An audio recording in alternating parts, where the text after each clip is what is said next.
बोलिए द्वारकाधीश भगवान की जय हो। आज का प्रसंग है आपत्ति काल में राजा के कर्तव्य। भीष्म पितामह ने कौन से 36 गुण युधिष्ठिर को बताए, जिन्हें धारण करने वाले राजा को इस लोक और परलोक में भी सुख की प्राप्ति होती है। यही प्रसंग सुनाने जा रहे हैं। आशा करते हैं आप इसे अवश्य ही पसंद करेंगे। यह प्रसंग महाभारत के शांति पर्व से लिया गया है।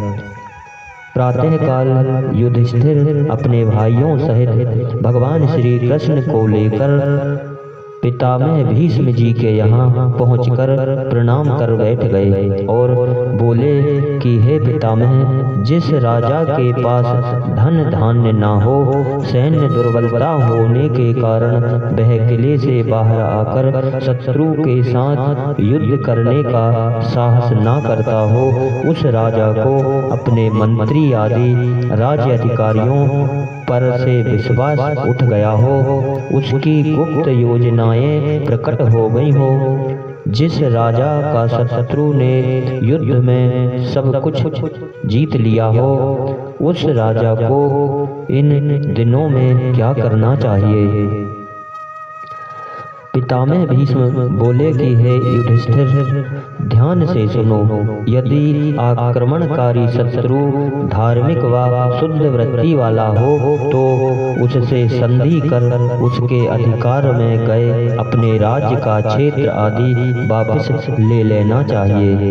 यदि वह आक्रमणकारी शक्तिशाली हो, पापी व दुष्ट हो, वह अन्याय से विजय प्राप्त कर रहा हो, तो उसे कुछ ले देकर संधि कर लेनी चाहिए।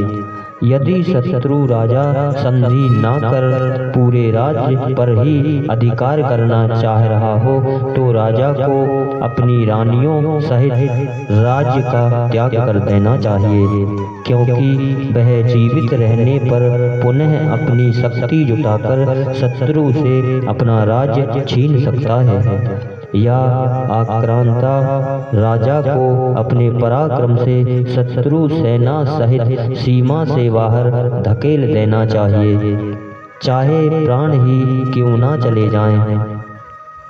आपत्ति काल में भी राजा को देवता व ब्राह्मणों का धन नहीं लेना चाहिए और प्रजा को सताकर उसका आर्थिक शोषण नहीं करना चाहिए। राजदंड, राजकोष और सेना ये तीनों ही राज्य की रक्षा करते हैं तथा शत्रु का नाश करते हैं। धनहीन राजा जीवित रहते हुए भी मृतक तुल्य होता है।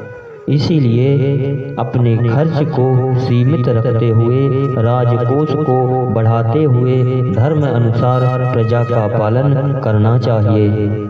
अपना सर्वस्व नष्ट हो जाने पर भी शत्रु के सामने अपने को समर्पित नहीं करना चाहिए। राजा आक्रांता शत्रु से यदि कमजोर पड़ता है तो उसको सबसे शक्तिशाली राजा का आश्रय लेकर शत्रु को पराजित करना चाहिए। मधुरभाषी शत्रु पर भी विश्वास नहीं करना चाहिए। राजा को शत्रु के लिए कपटी, सर्प के समान कुटिल मति वाला, सिंह के समान पराक्रम वाला, कौवे के समान सदा सशंकित, गिद्ध के समान दूरदर्शी आदि सद्गुणों से युक्त, प्रजा के साथ सदैव ही बिना छल कपट का व्यवहार करने वाले राजा व मंत्री कभी विपत्ति में नहीं पड़ते, सदा सुखी रहते हैं। युधिष्ठिर ने पूछा कि हे पितामह, किस प्रकार के आचरण से राजा इस लोक में और परलोक में सुख को प्राप्त कर सकता है?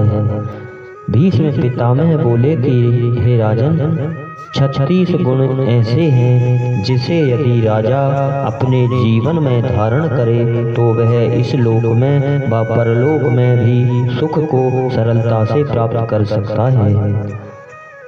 वह गुण इस प्रकार हैं: धर्म का आचरण करते हुए कटुता न आने दें, आस्तिक रहते हुए दूसरों के साथ प्रेम का व्यवहार बनाए रखें। क्रूरता का आश्रय लिए बिना ही अर्थ संग्रह करें। मर्यादा का अतिक्रमण न करते हुए विषयों का भोग करें। दीनता न लाते हुए प्रिय भाषण करें।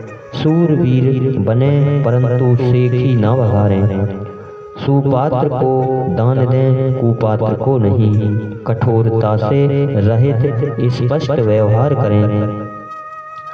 दुष्ट प्रकृति के लोगों से कदापि मेल ना करें। बंधुओं से कलह ना करें। जो राजभक्त ना हो उससे दूत का काम ना लें। किसी को बिना कष्ट पहुँचाए अपना कार्य करें। दुष्ट लोगों से अपनी गोपनीय बात ना कहें। अपने गुणों का वर्णन स्वयं ना करें। साधुओं का धन ना छीनें। नीच लोगों का आश्रय ग्रहण ना करें। किसी के अपराध को अच्छी तरह जांच किए बिना दंड नहीं देना चाहिए। गुप्त मंत्रणा को भी प्रकट नहीं करना चाहिए। लोभी लोगों को धन नहीं देना चाहिए। जिसने कभी हानि पहुंचाई हो उस पर विश्वास नहीं करना चाहिए। किसी से ईर्षा नहीं करनी चाहिए तथा स्त्रियों की सदैव रक्षा करनी चाहिए। शुद्ध चित्त रहते हुए किसी से घृणा नहीं करनी चाहिए। स्त्रियों का बहुत अधिक सेवन नहीं करना चाहिए। स्वादिष्ट रहते हुए भी अहितकर भोजन का सेवन न करें। अभिमान रहित होकर बड़ों का सम्मान करें। गुरु की निष्कपट भाव से सेवा करें। दंभहीन होकर पूजन करें। ईमानदारी से लक्ष्मी प्राप्ति का उद्योग करें। स्नेह पूर्वक बड़ों की सेवा करें। समय का विचार रखते हुए कार्य कुशल हो। किसी से बिना पीछा छुड़ाने के लिए चिकनी चुपड़ी बातें नहीं करना चाहिए। किसी से अपना पीछा छुड़ाने के लिए चिकनी चुपड़ी बातें नहीं करनी चाहिए। किसी पर कृपा करते समय आक्षेप ना करें। बिना जाने समझे किसी पर प्रहार नहीं करना चाहिए। शत्रुओं का वध करके शोक नहीं करना चाहिए। अचानक क्रोध नहीं करना चाहिए। अपने प्रति दुष्ट व्यवहार करने वाले के साथ कभी भी मृदु व्यवहार नहीं करना चाहिए। इस प्रकार धर्मराज को समझाते हुए भीष्म पितामह ने कहा कि यदि तुम अपना भला चाहो तो इन्हीं नियमों को धारण कर स्थिर बुद्धि होकर राज करो, अन्यथा विपत्ति में पड़ जाओगे। इन्हीं शब्दों के साथ बोलिए द्वारकाधीश भगवान की जय हो।